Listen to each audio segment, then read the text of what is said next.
Okay, we'd like to start our session with a word of prayer. So I'd like to invite one member from our side to lead us with a word of prayer. Any volunteer?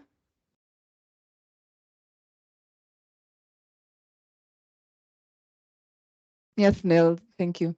Oh.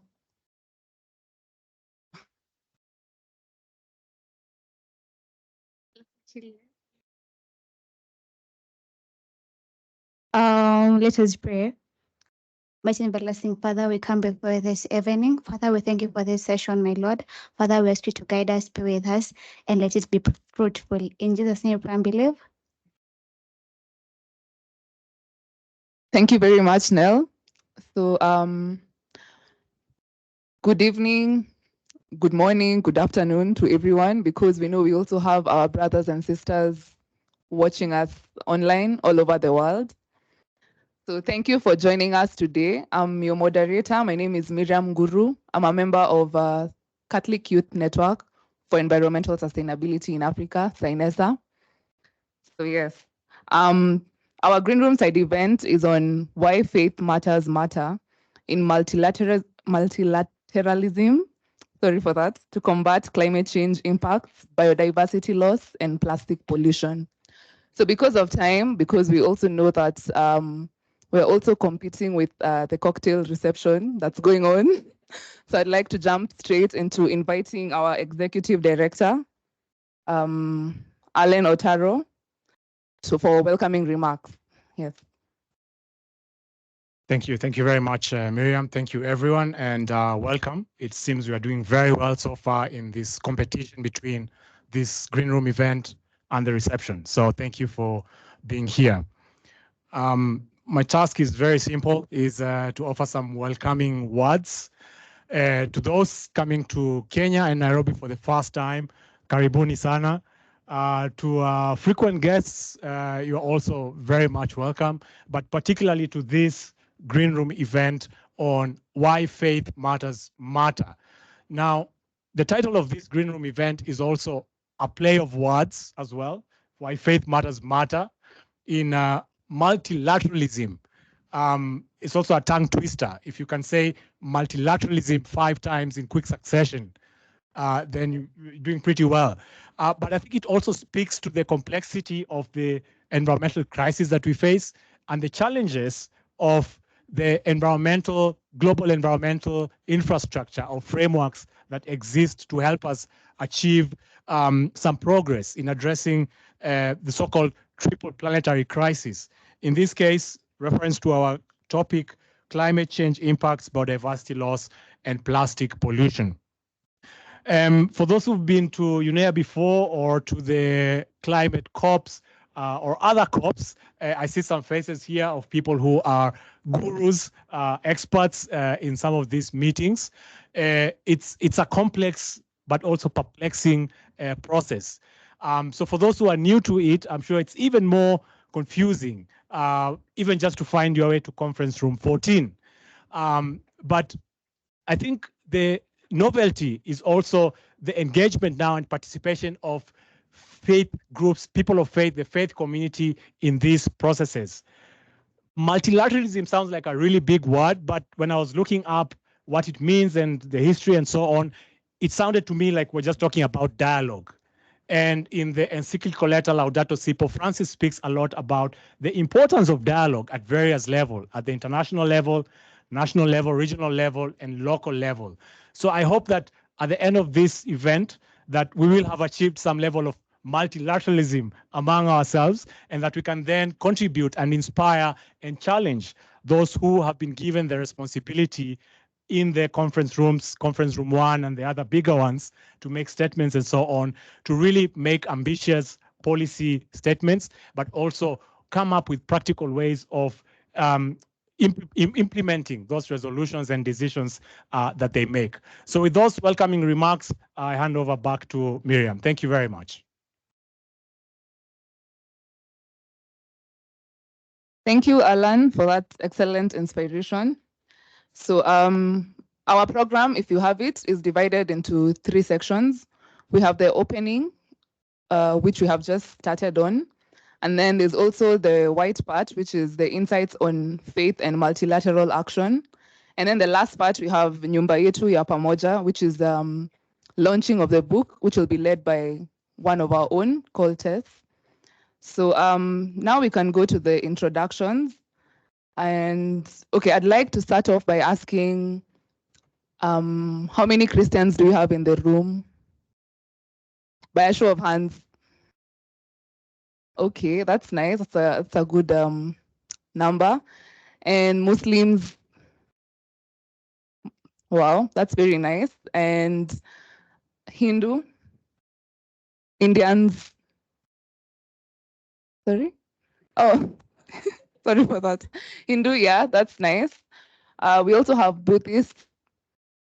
Thank you very much. We also have Baha'i in the house.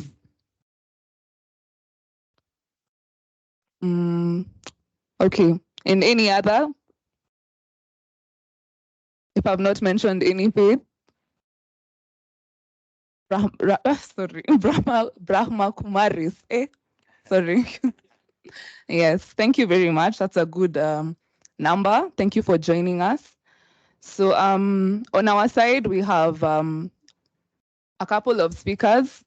So we have Fidelis Stel, President of FIMCAP Europe. We also have Reverend Canon Dr. Rachel Marsh, Environmental Coordinator for the Anglican Church of Southern Africa. We also have Father Stephen Makagutu, who's joining us online, the Deputy Permanent Representative for Holy See Mission to Kenya. We also have Aneta Lodge, Brahma Kumaris, World Spiritual University. And we have our very own David Munene, Programs Manager of CYNESA. So without further ado, I'd like to invite Fidelis Tel, President of FIMCAP Europe, who will lead us with a conversation on, who will talk to us about youth and environment multilateralism. Welcome, Fidelis Tel. Thank you.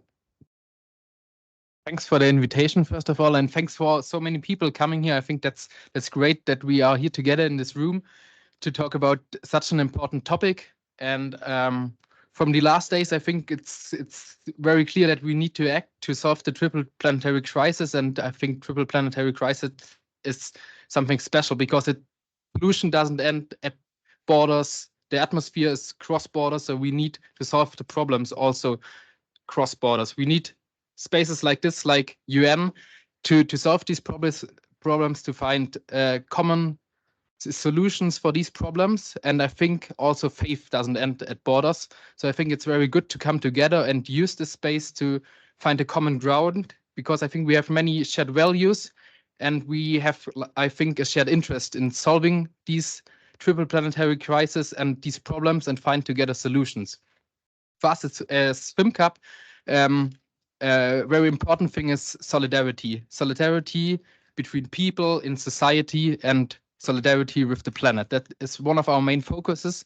And based on that, we are very active in UNFCCC. And in UNFCCC, I think last COP, it was the first COP where there was a faith pavilion. I think this faith pavilion was a very good space where faith actors were able to come together, to get in cooperation, to share their views and to find common grounds and common solutions. And also on COP, we had some very good cooperation. We invited a new Catholic actors network, and also in communication with other youth organizations. FIMCAP was very active to bring together faith actors, because I think in every delegation there are people of faith, and to bring these people together and to maybe find solutions which are not in the normal fights between the delegation and the member states, to find common grounds and bring these people together. I think that's something very important, something very interesting to solve these problems. Because of that, I'm convinced that faith and faith people, faith actors are very, very important in such spaces like United Nations. And I will keep it by that to let the others some space. And I'm very happy to have a discussion and to answer to some questions later.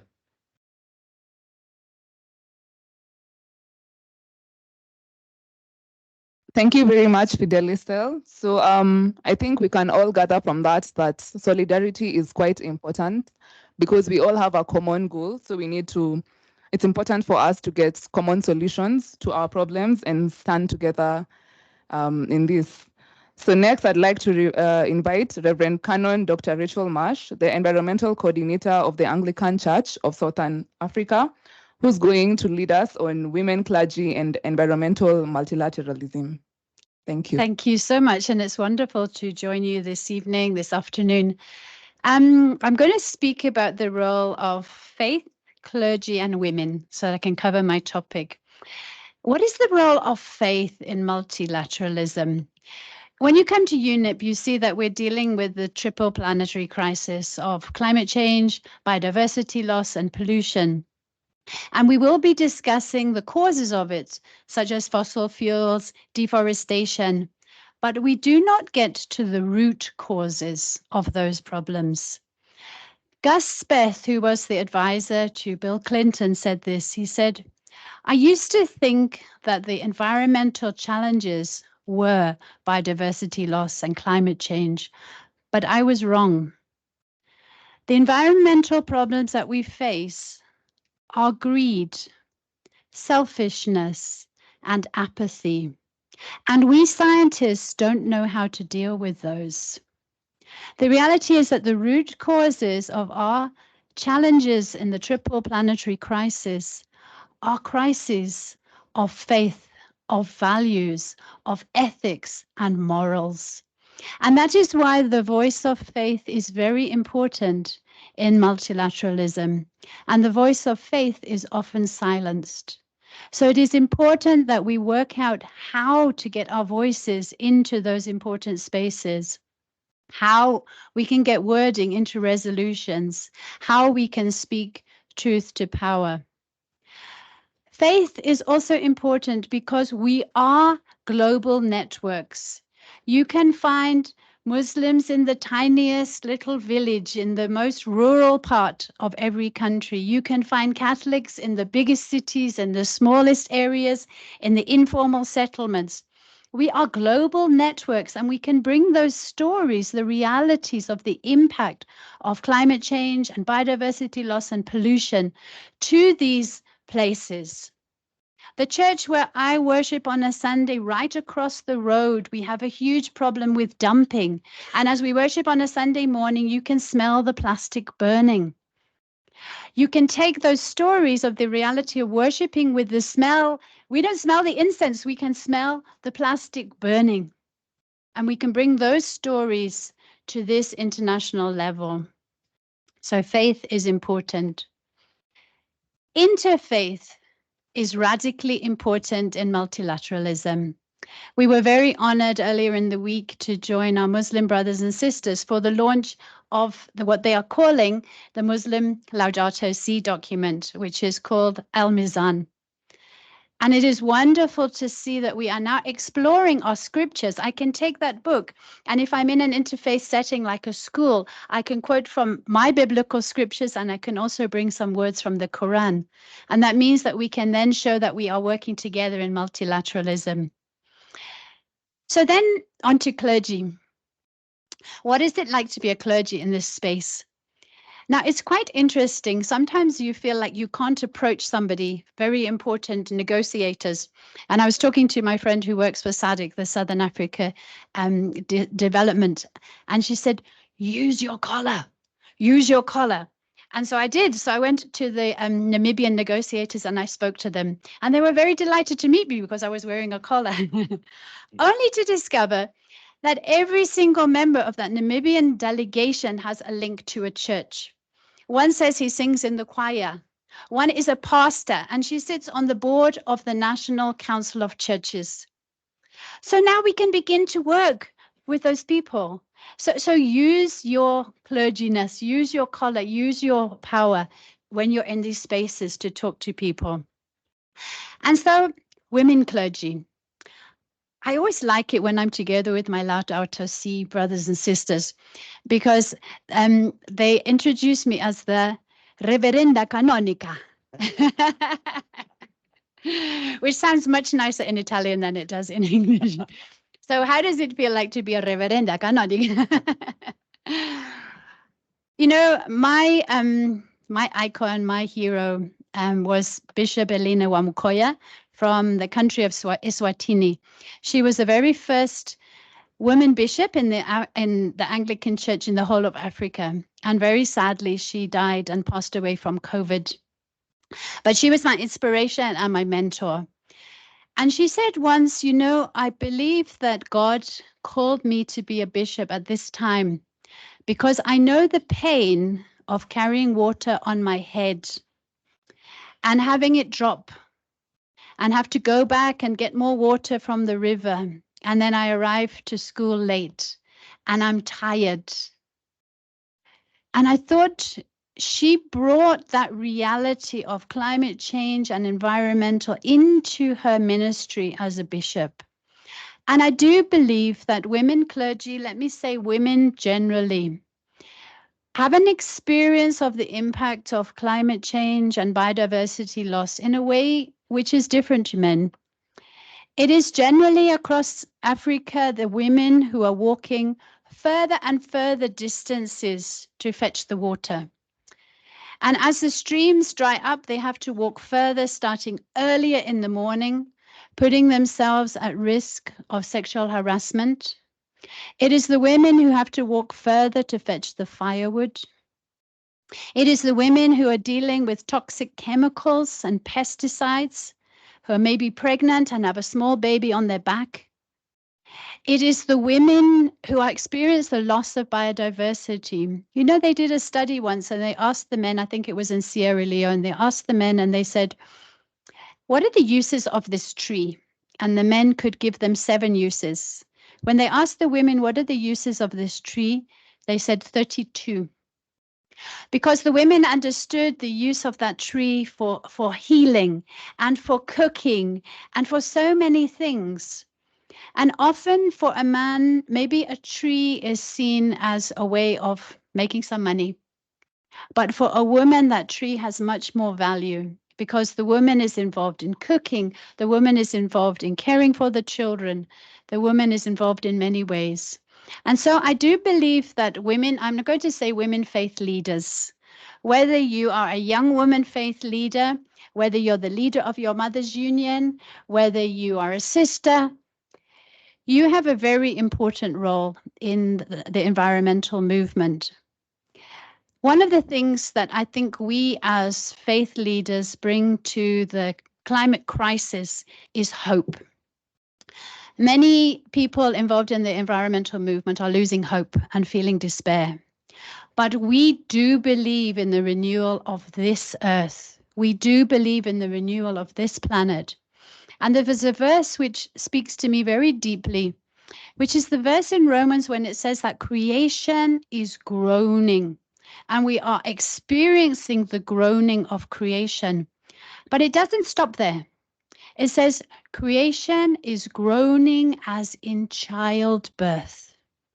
Now, as all women who have given birth to babies know, childbirth is probably the most painful experience you ever have. But you go through childbirth knowing that you are going to give birth to a new life. And that is where we are now. Creation is groaning, but we believe that creation is giving birth to a better way of life, a greener way of life, a fairer way of life, a more equitable way of life. So let us take our faith and our hope as people of faith, get involved in multilateralism, claim our space as faith leaders, find out about the processes. My brothers and sisters in CYNESA have learned so much from them because the first time I arrived at UNIA, I was completely lost. And so I really want to honor the work of CYNESA and helping other faith leaders to find our place and to bring the root causes of the planetary crisis, and to say faith and values and morals and ethics need to be part of the solution. Thank you.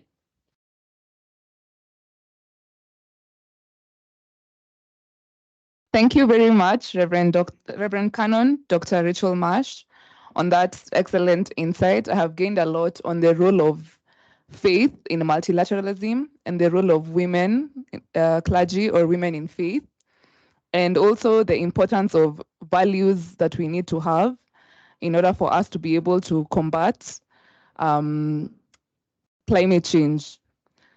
So I would also like to invite Father Stephen Makagutu, Deputy Permanent Representative, Holy See Mission to Kenya, who will give us a talk on Holy See role in multilateralism. Okay, sorry, tongue twister. Good evening. I hope you can hear me.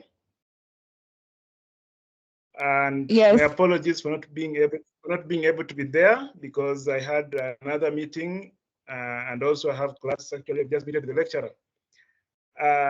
And my role is to talk about the role of the Holy See in multilateralism.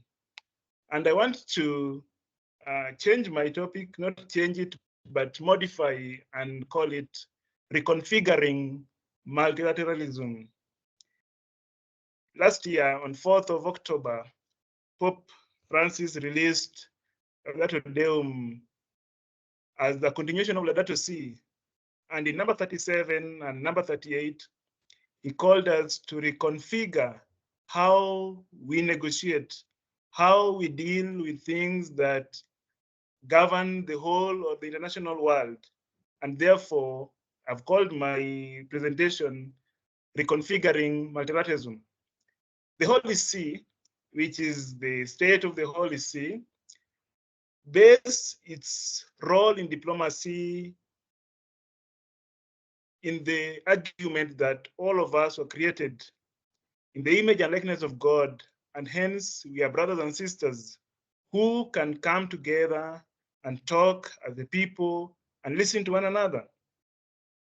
And also on another perspective, that during the Vatican II Council, the people or the church was called towards reading the signs of time.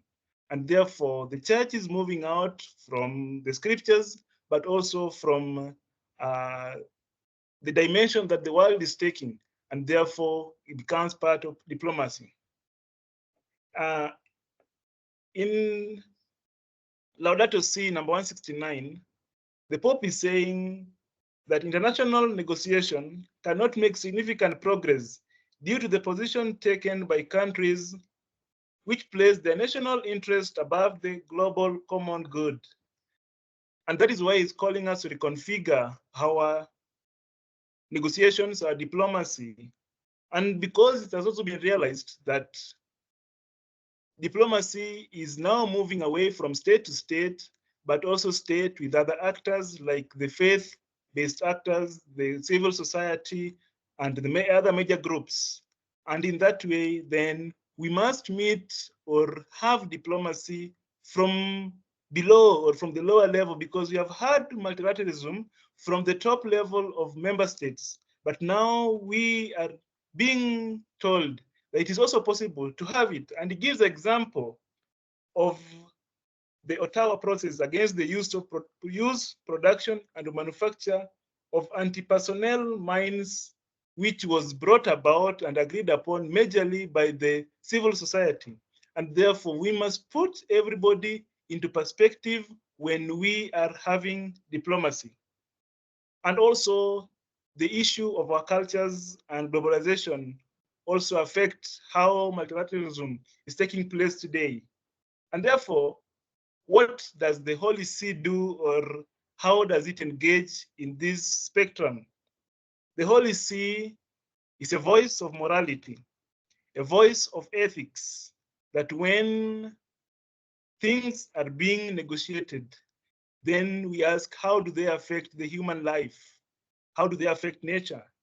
We become the voice towards human rights, the voice to justice, the voice to solidarity, the voice and the rights of the indigenous people, of the youths, women, refugees, immigrants, workers, name them. Another way that is by creating relationship. The Holy See, out of all countries under the UN has a relationship with 183 member states. And therefore, before even having multilateralism, we go through bilateralism and making it easier when we come now to the bigger table to bring and play in the cards, because you already met these people in their national capacities, and therefore we are able to negotiate in a peaceful way. Another one is the role of the Holy See in creating avenues and rooms for reconciliation in times of conflict. The South Sudan, in Ukraine and in Russia, in Palestine, in Israel. The many times the Pope has been on the forefront calling to the member states to have avenue for dialogue. And in this way, then the Holy See plays a role of creating that avenue where people can talk and dialogue. And therefore, in those three ways, one of being a voice, one of having relationship with the countries of the world where you can be able to reach them, and also of offering avenues, is the way the diplomacy of the Holy See creates or finds itself in this the spectrum of multilateralism. And therefore, we are being reminded that more than saving the old multilateralism, it appears that the current challenge is to reconfigure and recreate it, taking into account the new world situation. And that was during the UNGA, where Cardinal Parolin in 2019, on behalf of the Pope, said, the international community failure to recognize itself as a family of nations is at the heart of today's manifold challenges facing multilateralism.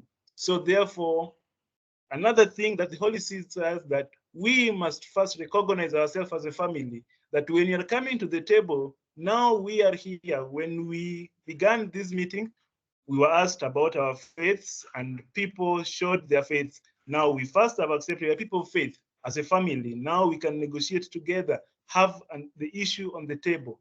And therefore, another thing is to remind people that they have to go beyond their national interest and embrace multilateralism, embrace togetherness. Thank you.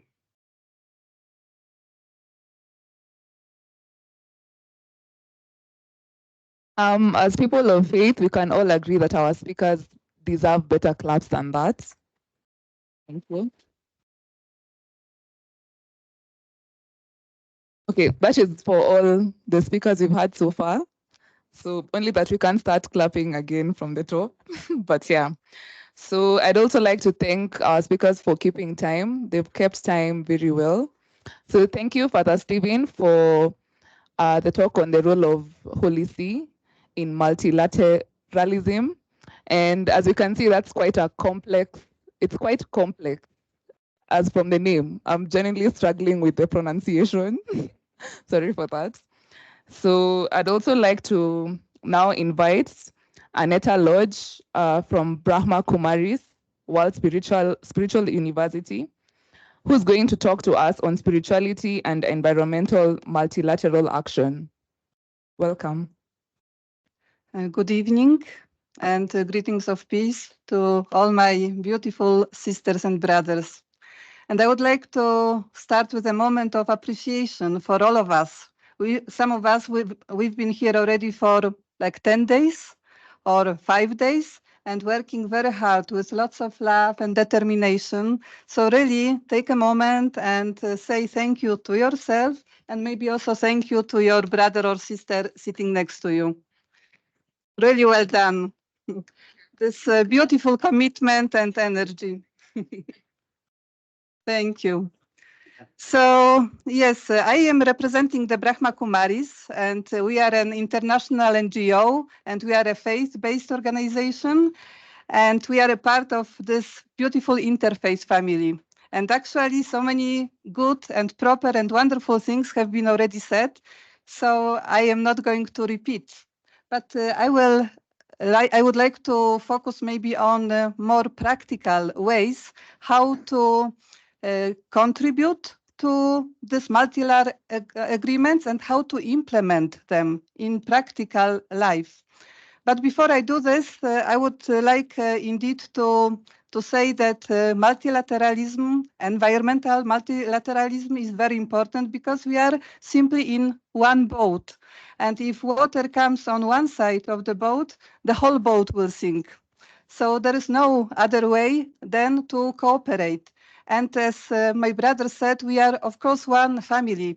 Even if on external human level, we look so different, but this is just the matter how God made us to play all different roles to create this wonderful garden of humanity.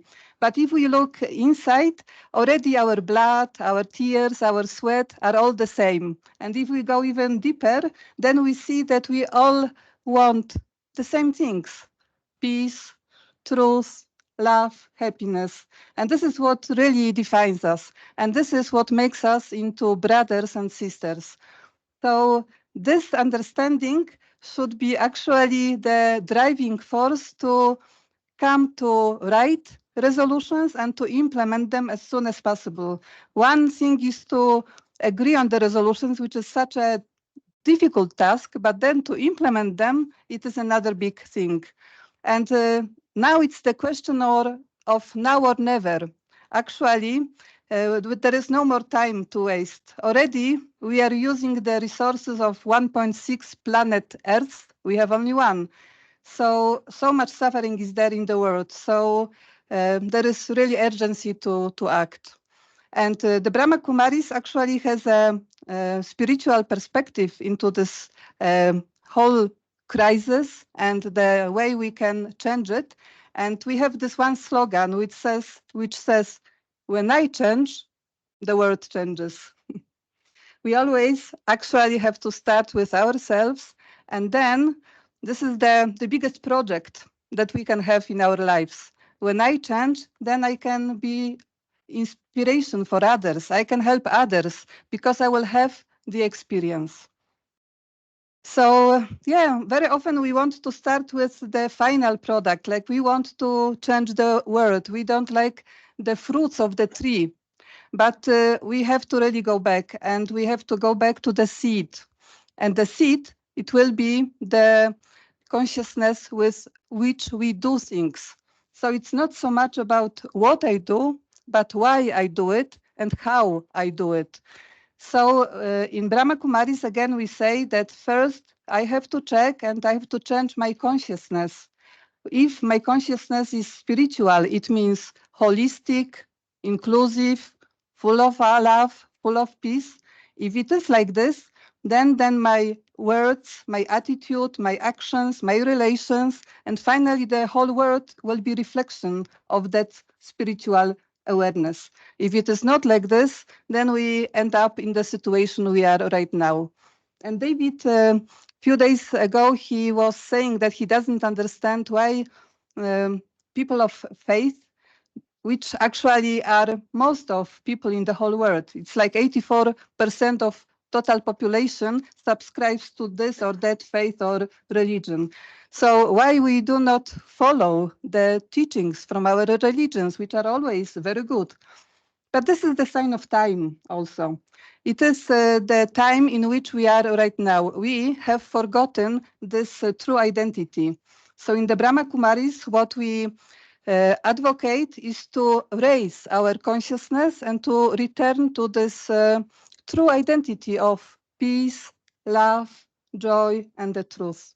And then to start acting from this way. So then the how will become the right one. Okay, we can go next one, please. And now I would like to give some examples how the multilateral agreements can be influenced and also can be implemented by faith-based organizations like the Brahma Kumaris.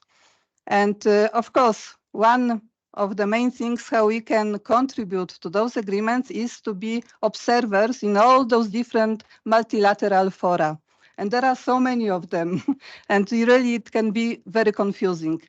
But we try to understand, and there are many of you with whom we work in UNFCCC, in CBD Convention, in UNCCD Convention, in Ocean Multilateral Agreement.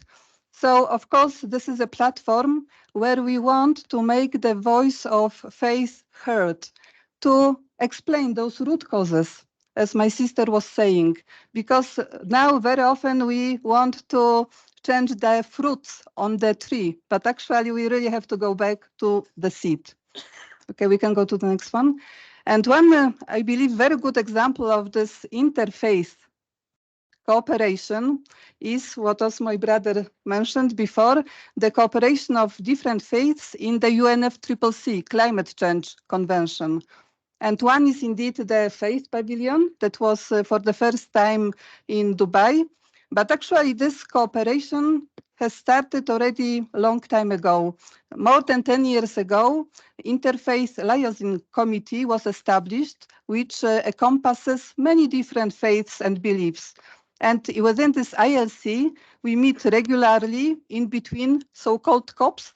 And then at COPs, we meet and we start always with Talanoa dialogue.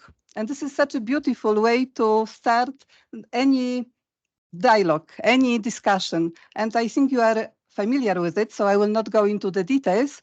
But then after this Talanoa dialogue, we always come up with a Talanoa dialogue call, which is a document with all different perspectives and actions from the faith standpoint of view. And then we can go next one. And then what we do, and this is a very beautiful contribution to the multilateral arena, we hand over this document like we did in Dubai to the Secretariat of UNFCCC and also to the presidency. And of course, this is all good, but it's not enough because we really would like to be more present at the negotiating tables. Okay, we can go on. So we do all these processes in different conventions, and I also would like to ask to increase our cooperation in other multilateral fora. And now what I would like to show is few examples of practical implementation of this multilateral agreements, or at least the concepts to tackle this triple planetary crisis. And this is the faith-based organization contribution. Why? Because, for example, this is the first project which I would like to share. For the last 25 years, we have been doing research and development activities in solar energy in India. And that would not be anything special if we were not a faith-based organization. And whatever we do is always for the first time ever. And we are able to do it because our intention is not to make money, but to bring benefit to the nature and also to the humanity.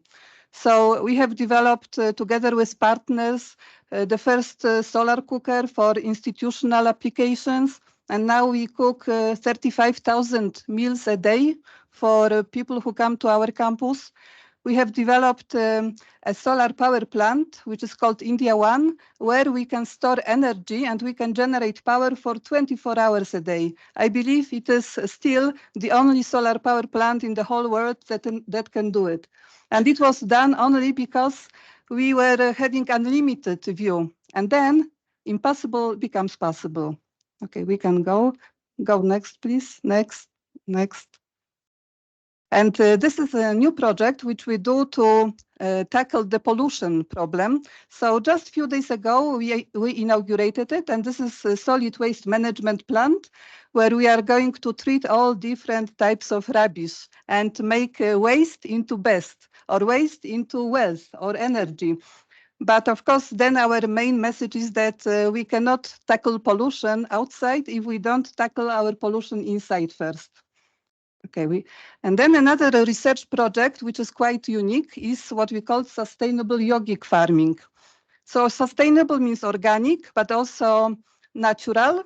But yogic maybe is an interesting word. Yogic means that we make research and we experiment with the power of thoughts as a fertilizer.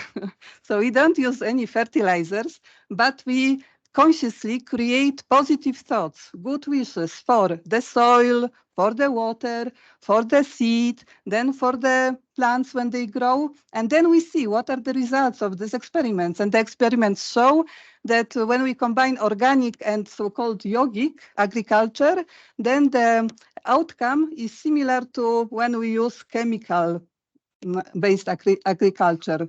And this is very simple, right? Everyone can do it, but we have forgotten about this. Okay, we can go next, please, next. And out of that experience, we have started a new project or a big program, which we called in Hindi, Raj Rishi Village program. But basically, it is a holistic development of villages.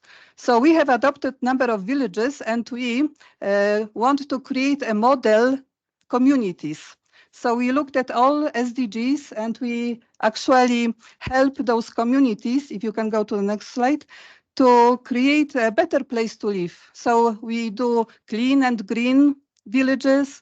We take care of the water scarcity that they have by helping them with conserving the current water bodies or creating new ones. And again, there is an awareness campaign.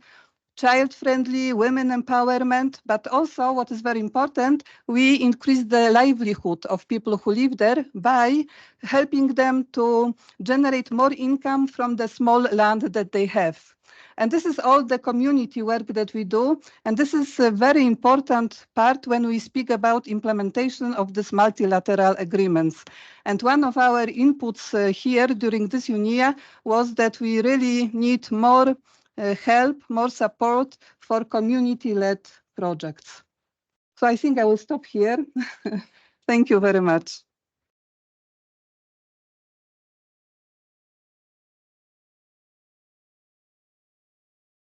Thank you very much, Aneta Lodge. That was quite informative and wonderful, and the presentations were equally as wonderful.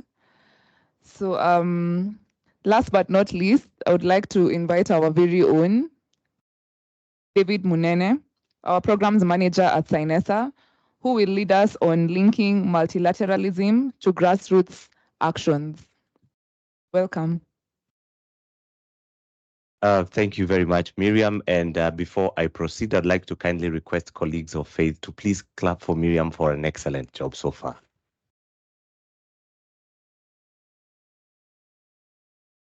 It's very difficult for me to come after Canonica Reverenda and Aneta Lodge and the young, energetic Fidelis Tell.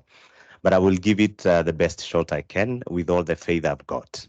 I chose to start with this slide to demonstrate to you what young people in Africa with meager resources and limited capacity might be able to do while using faith as their instrument. Before the term multilateralism became a thing, and people who know from where I come from in this country would know that I would evade that term as much as possible, because people from my community have attempted to use that term and many have not survived. However, in 2020, amid the COVID-19 pandemic, we had a serious crisis and we did not know the significance of what we had in our hands in terms of faith as young people, as young faith leaders, because in our organization, faith leadership is not position, it is not anointing, rather, it is influence within your faith community.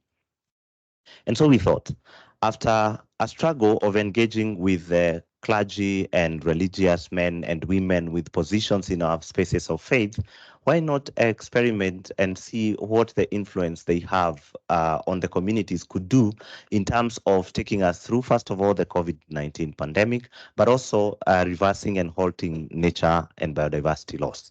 And so we organized a webinar that ran for 3 days for clergy only. And in this webinar, we got a bishop for all 3 days, 43 priests from about 12 countries, and then 5 deacons.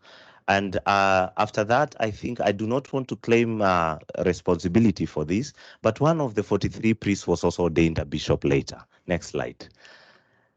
So in 2014, a very young organization, just freshly registered, about 2 months or thereafter, we organized a CYNESA summit and brought together very many young people from different countries, including scholars of religion and other lay young people, as you can see in that photo.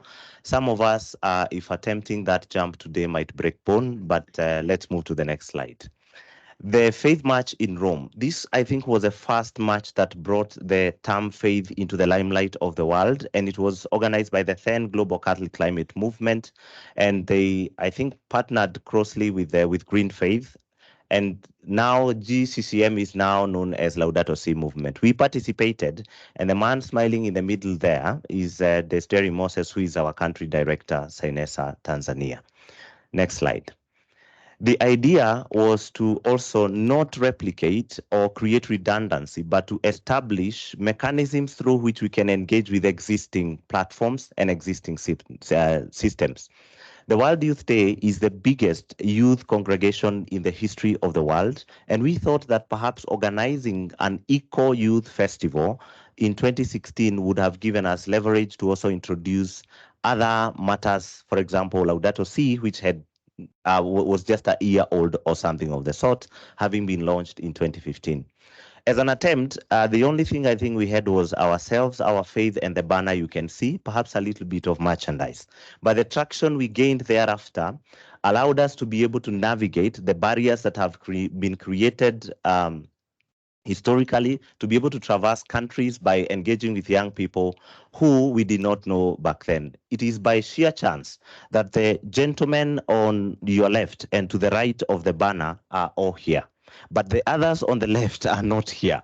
This was purely chance and not by design. Next slide, kindly.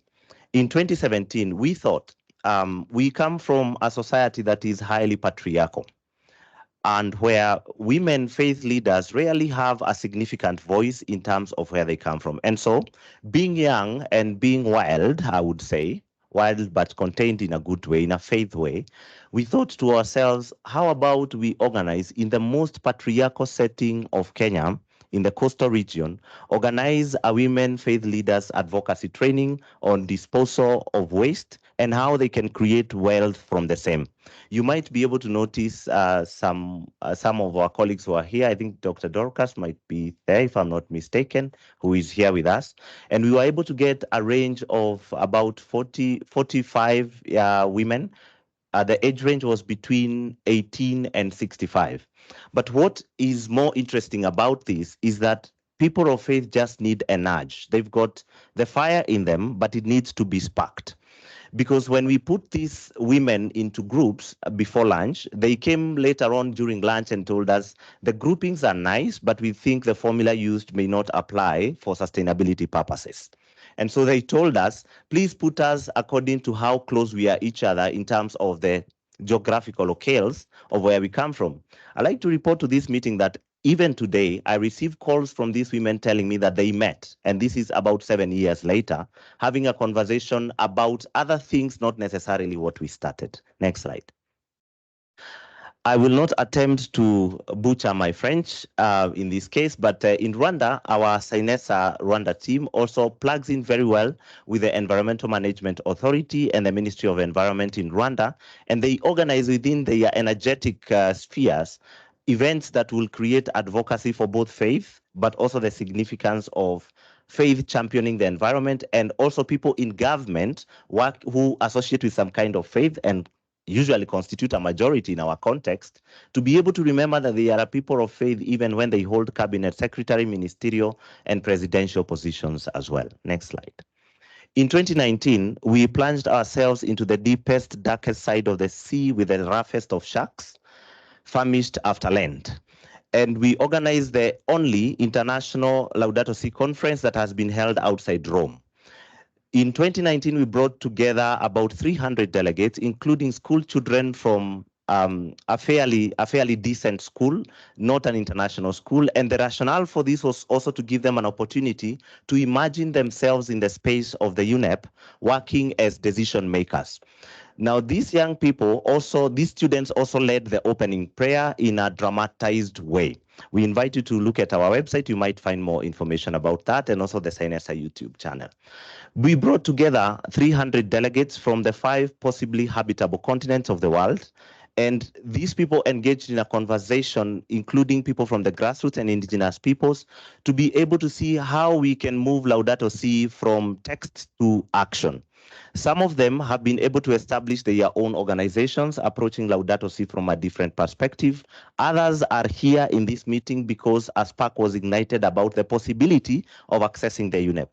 For those of you perhaps who come from New York and Geneva, you might know that you might have observed that this is the most beautiful campus yet of the UN. However, it is a bit restrictive in terms of its location. It's opposite the US Embassy in a highly diplomatic area, and most people don't imagine they have a right to be here. Part of our responsibility is to use our accreditation to UNEP to ensure that we bring as many people of faith as possible, and especially young ones, to be able to show them that it is possible for you to share a table with an ambassador without having to go through 3 secretaries across 3 floors. Next slide. In 2020, this I already talked about, the New Deal for Nature and People. It was a clarion call for the Catholic clergy. And just one thing I'd like to mention, we received a lot of backlash. I see, let me not mention because she's the only one, but we received a lot of backlash because it was only a male-dominated space, and for good reasons then. However, for the next 5 years, CYNESA is going to be engaging in policy making across Africa, involving religious men and women with a biased focus on women so that we can create influence on the role of multilateralism in combating climate change, biodiversity loss, and pollution within the context of Africa, but starting with women, persons with disability, indigenous people, youth, as well as colleagues from other spheres and communities. Next slide. Sorry, I think the title is wrong. I apologize. This was a 5-diocese campaign to invite young people to engage from their spaces of faith to tackle biodiversity loss and halt nature loss.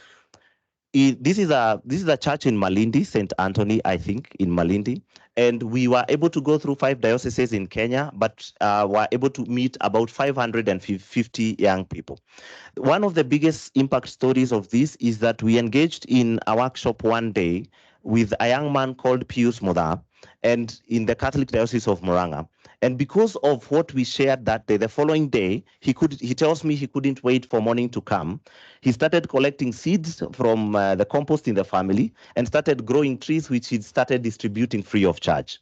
Now, I will talk about Pius again when we go to another slide. Let's move to the next slide. Yes, so these are the trainings that we conduct as well, and this is in a church setting. Next. In 2021, we also were allowed by the very gracious Bishop of the Catholic Diocese of Murang'a to use about 2 acres of their land to experiment on organic farming and demonstrate to the community what they can do. The land is in a place known as Mwea, which people would know is largely known for rice, but there is a lot of pesticide use as well. And ours was to demonstrate how we can grow organic food without necessarily focusing on one cash crop, but also utilizing what we have within the local community. Please, next item. In Cameroon, we focused on this was in 2021. As you can see, this was before the resolution on plastics, the resolution 514 on the development of an international legally binding instrument to combat plastic pollution, including in the marine environment.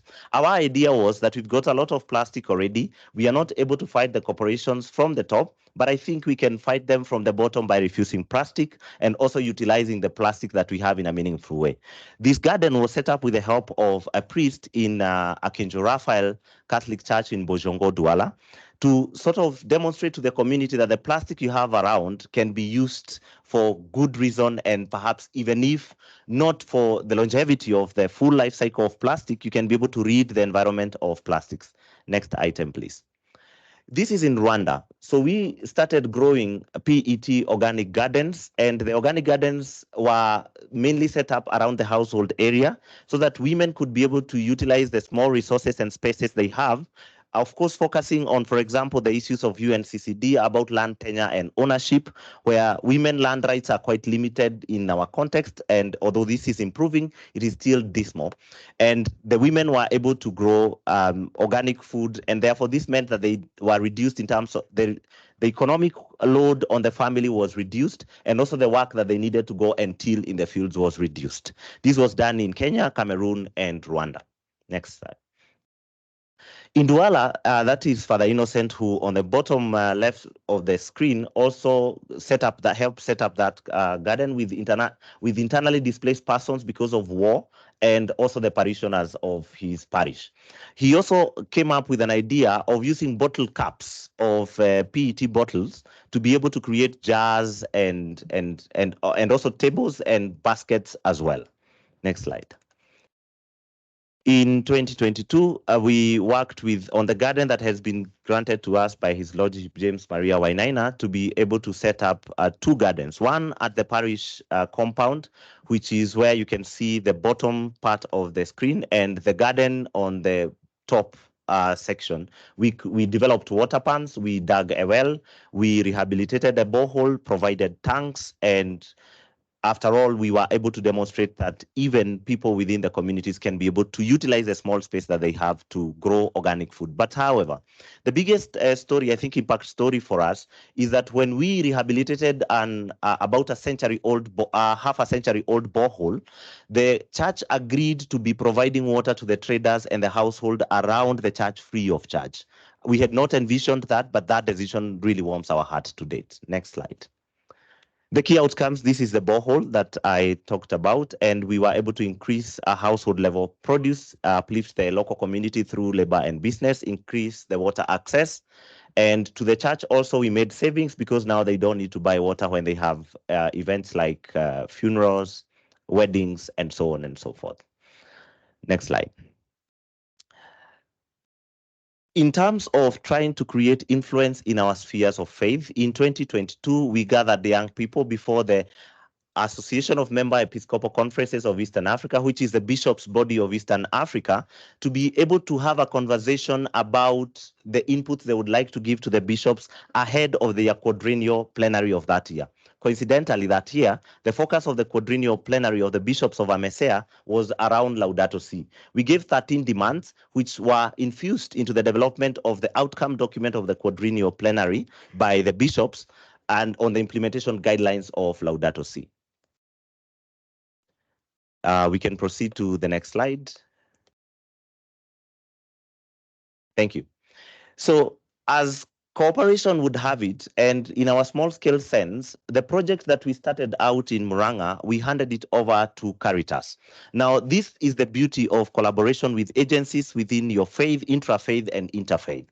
After we handed over the equipment that we had purchased through our project, we had created, for example, as an example of how this upscaled, we had a 30,000 liter water pan, and the Caritas were able to work hand in hand with the local government to expand the water pan, and now they have a 1.5 million liter water pan, which also is used for fish farming with the same community that we were working with. Next slide, please.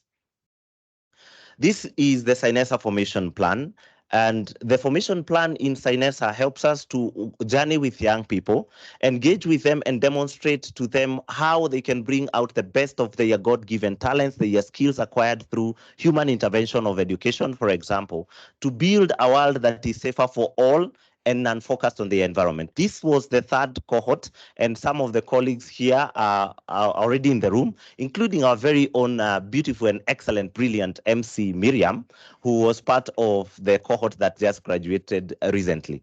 The formation program also entails introducing them to policy-making platforms like the UNEA, the UNFCCC, and so on. The idea is that in a few years' time, perhaps by 2029, we should have capable negotiators from the faith-based perspective sitting in those rooms and negotiating and introducing language like morals, values, and ethics into the resolutions and the decisions of the COP, UNCCD, and others.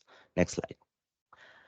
This is the CYNESA Laudato Si Youth Assembly, which we try to organize every May in commemoration of Laudato Si. I know colleagues here might know that they hold the Laudato Si week. In CYNESA, we think Laudato Si is pretty important to us because it also saved us a great deal of having to scavenge for scientific information, for information from indigenous knowledge, which is largely undocumented, and also to keep up with what the Catholic Church has been teaching and also the other faiths. So we celebrate CYNESA, the CYNESA Laudato Si month, and the culmination of this is usually the CYNESA Laudato Si Youth Assembly, which we held last year in Arusha, and are hopeful that we'll be able to hold it this year again. Next slide. I'd like to thank you, ladies and gentlemen, for your time, and the grace that you have been granted to listen to me, may it be granted to you in exponential returns.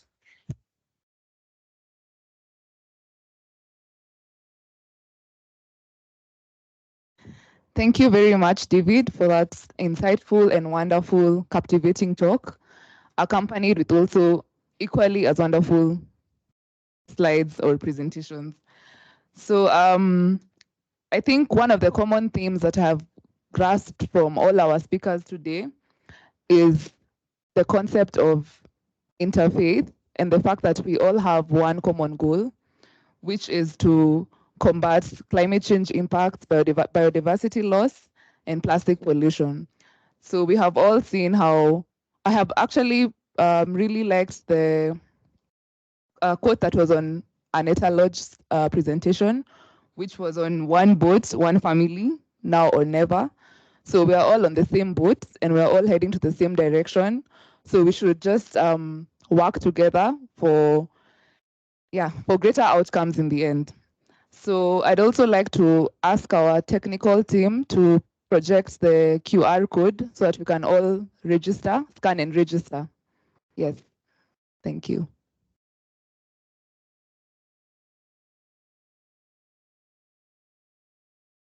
Also, in the process, I'd also like to encourage further discussions so we can have an open forum for Q&As. So you can all, if anyone has any questions, you're free to ask and direct them to the panel. Thank you.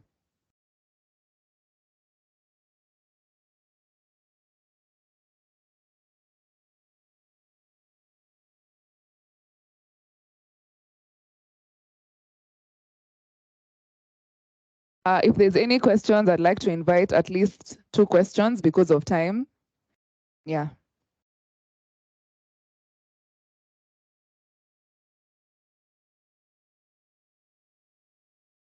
Yes, I think we have the first question. Oh, you can also introduce yourself and as you start. Yeah. Hello, everyone. My name is Brian Kithinji. I'm a born-again Christian. I think because this is a faith-based, there's no need for the other part. Thank you very much for the presentation, Reverend David and my friend over there. My only question is, number one, what is the church's view on bioengineering and nuclear technology, considering that we are at a stage where we cannot reverse the climate effects, and we may have to come up with innovations that may help us to adapt and to live in this new reality. So I would really love to hear what the church thinks about those 2 areas. And then lastly, how do you plan to engage with people, especially, us as young people, we are not as religious or as into church as the older generation of ours. I'm sure even most of us, we don't go to church regularly like our parents. So my question is, how do you plan to engage with people who may not be so much into religion or who may not believe even in the concept of religion to ensure that you work together in these projects that you are doing for climate change? Thank you. We can take the next question before we hand over.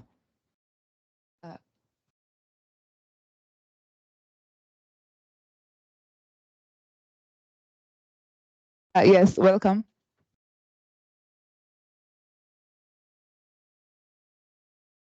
Thank you so much. My name is Hassan, and I respect all religions. We believe in only one true God. And my question number 2 is, where is the person who was blessed with the very first scripture compared to Bible and Quran, that is Torah. And last Faith for Earth, the rabbi was there. This time they aren't. Number 3, we are all answerable to Almighty Most High God, as we have to teach peace in this world. And when countries or people are at war, we are supposed to get together and reconcile, do mediators, or be emissary to bring these people who are fighting on the Holy Land, which all Muslims, Christians, and Israelites believe in. So what is happening in the world, we will be answerable, that we were created with proper mind, ears, eyes, and very sweet tongue, which we are uttering from our very mouth. So what should we do? I'm very happy and glad, appreciative that we are under one roof at the moment. This is how we are supposed to be, under one umbrella in any good or bad times. And whatever we could contribute, we should contribute together and bring world closer for the progress and prosperity of the world. So what are we doing as the believers, one Almighty Most High God? Thank you. Okay, thank you. I think we can take one more question. Preferably for gender equality, we would like to take a lady. Yeah? Yes, we're all equal, but yeah, we can just take one more. Yes. Thank you very much. Mine is just to add into his question. Well, I'd frame it a little bit differently. I don't think it's necessarily about youth not being people of faith. I think my view is that they have taken an individual way of viewing faith. Like they pick something they like from Christianity, something they like from Islam or another faith, and then they make it their own. So there is little trust in institutions from the way we've been brought up and the traditional way of faith. So my question with regards to that is, considering the changing dynamics as people of faith, what is our strategy in interfaith collaboration, and how can we also build trust among young people to value faith institutions, because these institutions are very, very important. Thank you. Thank you very much. Now I'd like to invite the panel to answer the questions that have been asked. Yes, welcome. Ask the moderator to repeat the questions that you would like us to answer. Okay. One question. So I think I'll go with the first question as our moderator retrieves the questions. I don't think personally I am in a capacity or position to give the position of the church or any faith. I can only give my personal opinion. And therefore, with regards to that question about the position of the church on bioengineering and nuclear energy, I cannot give a position, unfortunately, because I don't speak on behalf of the church and I can't do that. However, my personal perspective is there are solutions that have already been proposed. There are solutions that have already been implemented and are working. The rationale for jumping over, for example, to the case like we've seen in this UNEA, the solar radiation modification, totally beats logic when, for example, reforestation has not happened.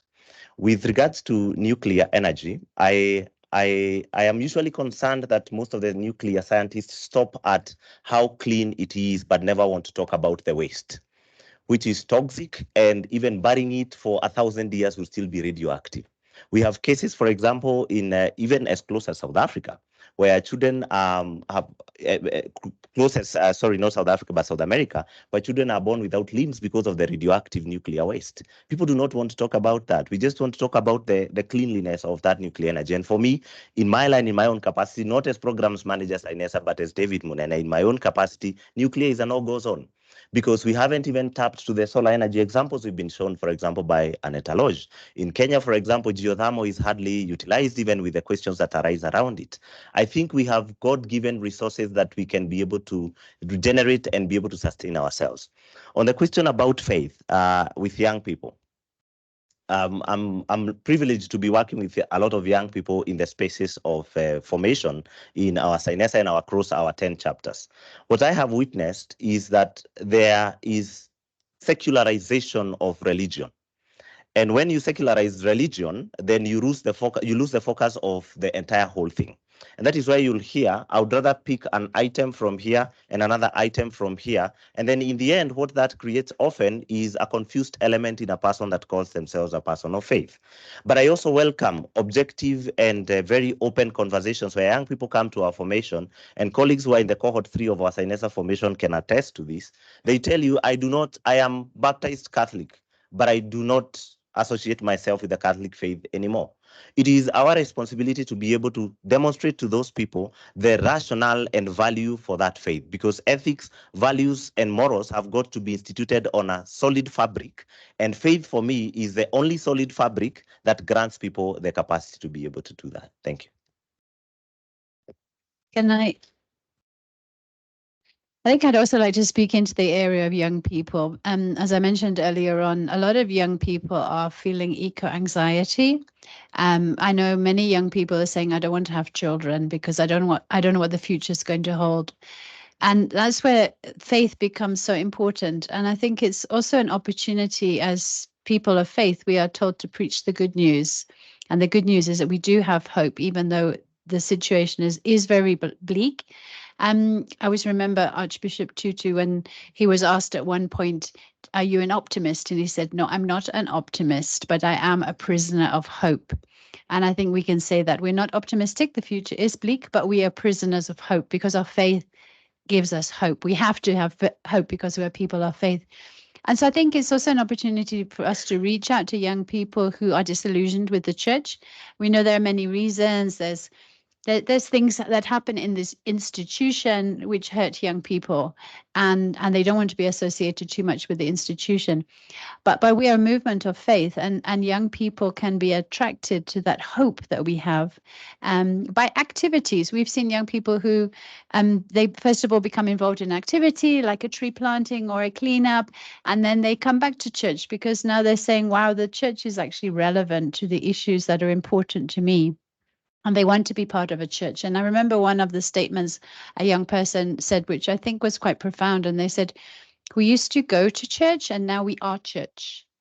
And I think when they see the church out in the community being involved in cleanups and making their community a better place, they feel proud and they say, we are being the church now. We are building the kingdom of God in our communities. And I think that also is a thing that we need to be aware of, that we can even grow our church communities if we actually are living out the gospel in practical ways through caring for creation. Thank you.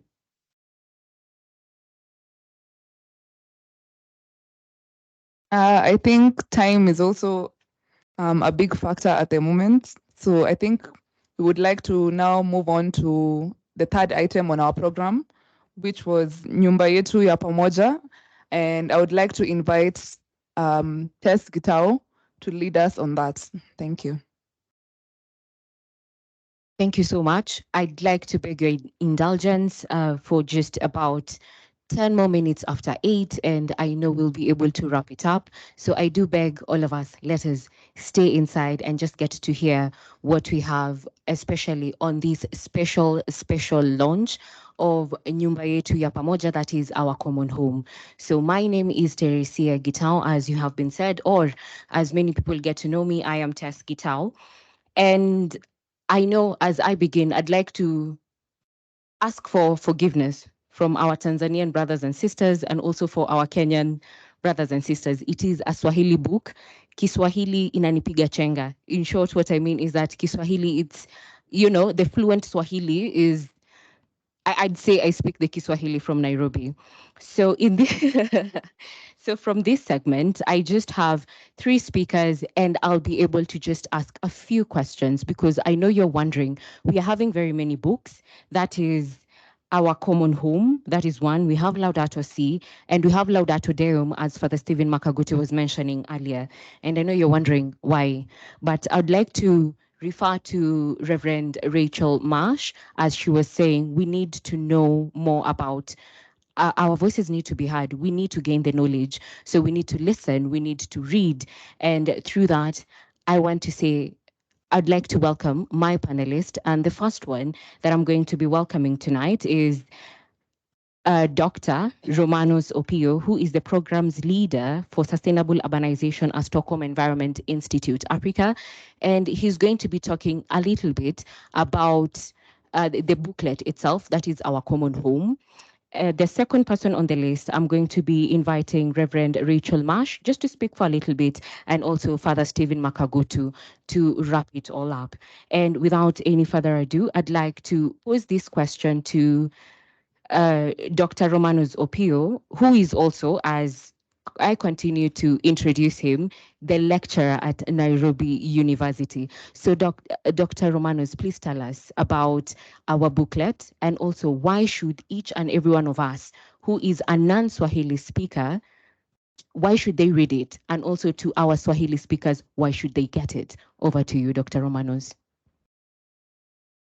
Yeah, thank you, Tess. I hope I'm audible. So, yeah, thanks. First, let me also appreciate the first panelists and the moderator for the good presentation. So this is really multilateral. Yeah, so thanks for this. In terms of our common home, is a guide, which is it's a guide looking at how you can care for our living planet. Yeah, and what is more important about this, the guide is currently in 7 languages. So today we are just talking about the Swahili version, but the same content, yeah? So it has several aspects. First, our common home is our planet where we are. So this is one of the book which came out after Pope's second encyclical on Laudato Si, in terms of how do we handle this issue of triple planetary crisis. Yeah? And some of the issues which he talked, with this guide talks about, the issue of the climate, the issue of planet, the issue of air condition, the issue of water, the issue of food, and the issue of consumption. And the first panel talk about this issue of consumption.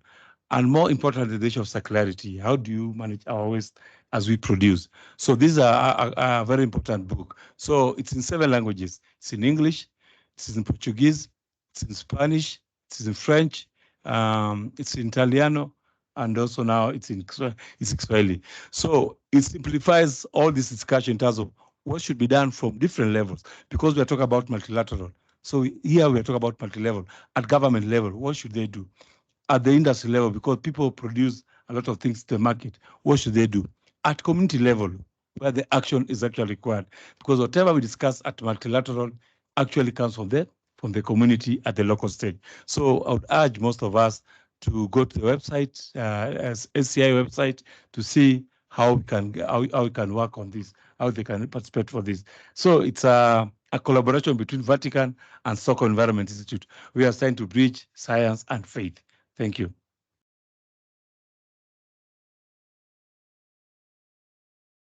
Thank you so much. And as you've heard, it is a work between Stockholm Environment Institute and the Vatican Dicastery of Integral Human Development. And at this juncture, I'd like to bring in Father Stephen and Reverend Canon Rachel Marsh.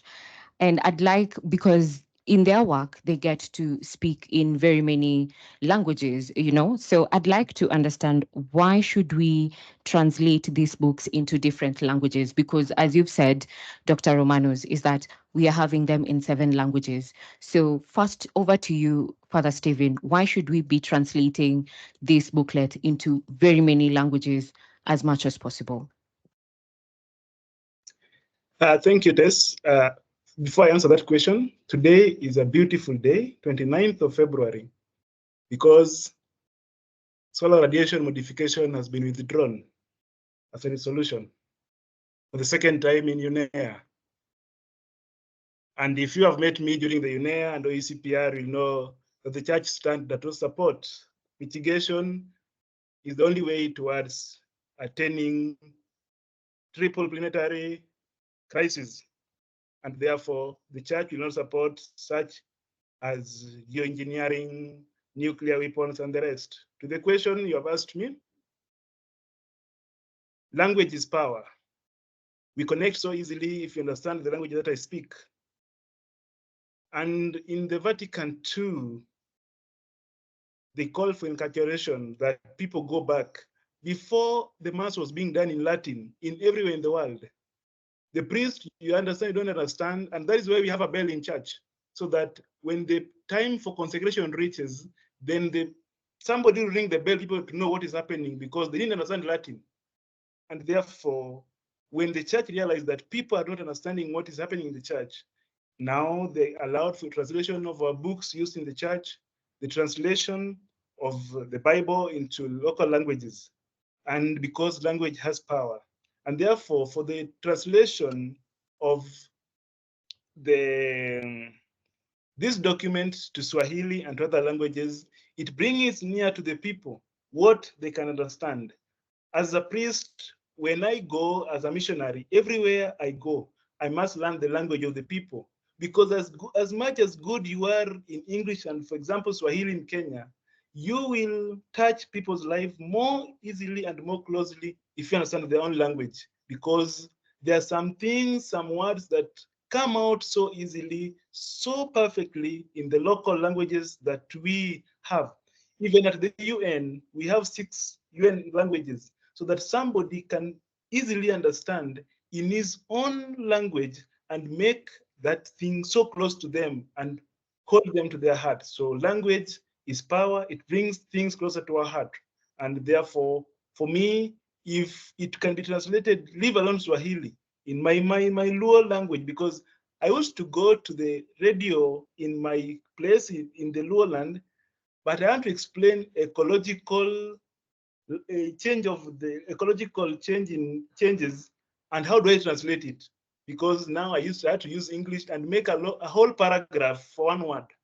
But if it's only translated in local languages, then it is easy to express it to the people.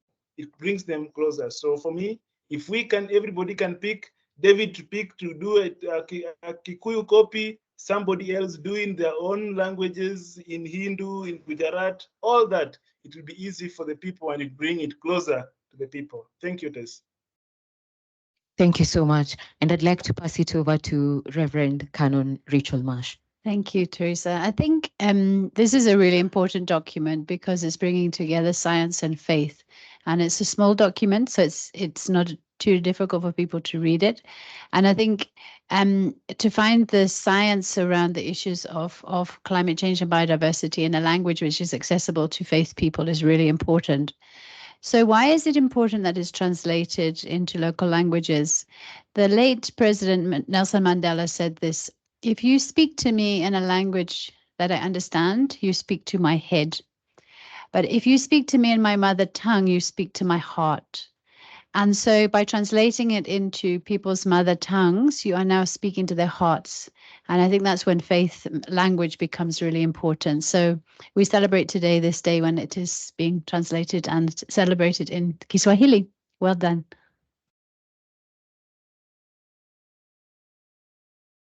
And I'd just like to bring you back. And I know from our audience, you've been saying that at CYNESA, we are trying to, as much as possible, to bring in the focus of women. And I'd like to just specifically bring you, because you're very unique in the panel, to tell us more about why should women get to read not only this book, but also all the others book of faith that are there written on environment. Just a message of encouragement. I'm sorry, dear gentlemen, over to you. Why must we read more of these documents? I think because we want to broaden our minds. I think because it's important, particularly in patriarchal society, that women can educate themselves. And we're very lucky now that we've got so many of these documents that are accessible to us. And also because we don't want to be token women put in places where we're just there and we're looking with big eyes at everybody.